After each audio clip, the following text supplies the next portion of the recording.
I grew up in a secular, largely middle-class milieu.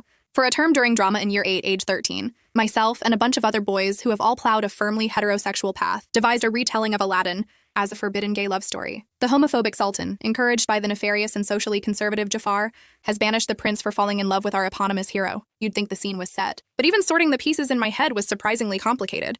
I have friends who grappled with their sexual desires at a much younger age, not always through choice. But I spent my teens in a curious vacuum. Present, respected, a bit aloof, but enough of an outsider that nobody would question why I wasn't rushing to hit the regular, messy beats of adolescence. I knew I had felt a certain way about my friend's hot Canadian dad when I was very young before any feelings could be metabolized or explained. Enough of a feeling to suspect the Daily Mail might get their gay Jean Day in the sun soon enough. If it's nurture rather than nature, then the nurturing in my case must have been swift. But for a few years, feelings were slow to crystallize. I would think that I fancied certain girls, but those thoughts were always marked with a giant full stop. And they were certainly thoughts, not feelings. The first thing I can remember as felt was the aftermath of a yogurt fight with a male friend over lunch. It was short and playful. Later that day, when I took off my jumper and caught the aroma of old, dried strawberry yogurt, my stomach turned over at the sudden flashback to lunch in a way that was strange, but pleasant. But I didn't come out in adolescence, not in my teens at least. It was obviously not a fear of rejection. That is a tale as old as time. The classic framing, the force pinning you to the back of the closet. I'd been surrounded and embraced by emphatic, implied acceptance. I'd had a brief moment of worry when my grandma decisively exclaimed that she